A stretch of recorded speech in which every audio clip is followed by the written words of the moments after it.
তো তেওঁলোকে মই কৈছোঁ বাহুবল ধনবলৰ জৰিয়তে ইলেকশ্যন বৈতৰণি পাৰ হোৱাৰ এটা চেষ্টা কৰিছে তো আজি হাঁহি উঠা কথা আজি তেওঁলোকে আমাক লাইভ থ্ৰেটিং দিব পাৰে কেইজন মানুহ মাৰিব কিমানজন মানুহ মাৰিব আৰু তেওঁলোকে লাইভ থ্ৰেটিং দিয়াৰ এটাই কাৰণ হৈছে কি তেওঁলোকৰ হাতত অস্ত্ৰ আছে লিগেল হওক ইলিগেল হওক তেওঁলোকৰ হাতত অস্ত্ৰ আছে তাৰ কাৰণে তেওঁলোকে ধুমকি দিব পাৰে সিদিনাখন টংলা আঞ্চলিক অফিচাৰ প্ৰেচিডেণ্টক ধুমকি দিয়াটো মানে শুট কৰিম বুলি কোৱা কথাটো কোনে কৈছে তেওঁলোকৰ আমি চিনাকি মানুহ তেওঁলোকক দুইথন মানে তেখেত দুইথন বডচা TLCCৰ চেয়াৰমেন তেখেত আছে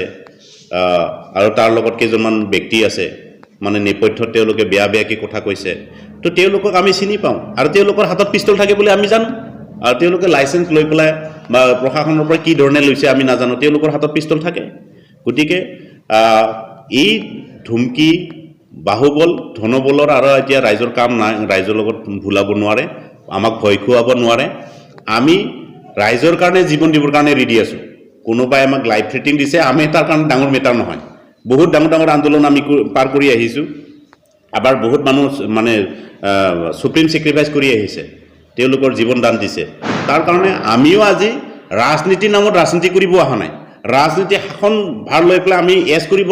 বিচৰা নাই আমি ৰাইজৰ কাম কৰিবলৈ আহিছো আমি ৰাইজৰ কাম কৰিম ৰাইজৰ হৈ মাত মাতিম আৰু ৰাইজৰ কাৰণে জীৱন দান দিবৰ কাৰণে আমি ৰেডি আছো 17 বছৰ শাসন ইয়াৰ যি লাইবিলিটি এই লাইবিলিটিটো মানে কোনে দায়িত্ব ল'ব এইটো বহুত ডাঙৰ কুৱেশ্যন বৰ্তমান আমি আমাৰ হাতত তথ্য আছে কেগৰ প্ৰতিবেদন আমাৰ হাতত আছে বিভিন্ন সোৰ্সৰ পৰা আমি RTI কৰি পেলাই যিখিনি তথ্য আমি সংগ্ৰহ কৰিলোঁ তাৰ পৰা দেখা গ'ল আজিৰ তাৰিখত 3500 কোটি টকা BTCত লাইবিলিটি আছে 3500 কোটি টকা আচৰিত ডাঙৰ কথা তো তাৰ মানে এনেকুৱা হৈছে BTRত যদি আজি যদি বাচ্চা এটা জন্ম হয় হি জন্ম হয়ে BTCৰ 80,000 70 পৰা 80,000 টাকা ধাৰ মূৰত ল'ব লগা হয়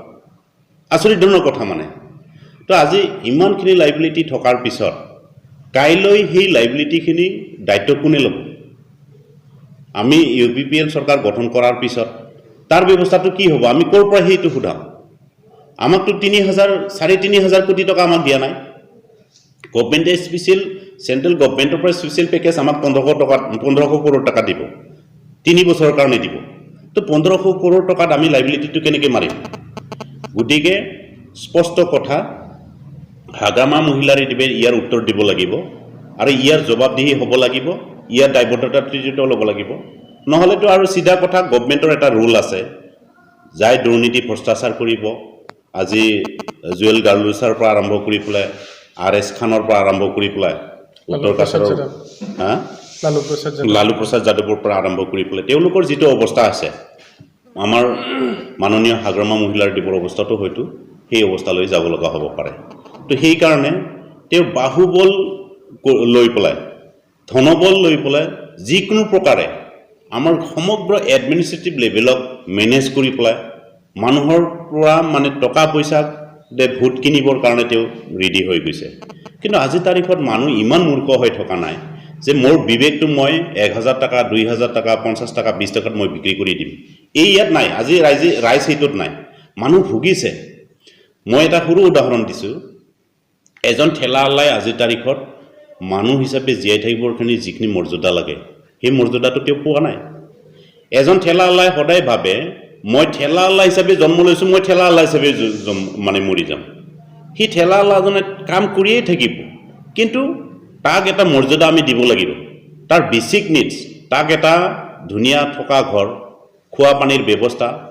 লেট্ৰিন ইউৰিনৰ ব্যৱস্থা ল'ৰা ছোৱালী পঢ়া শুনাৰ কাৰণে ব্যৱস্থা একেটা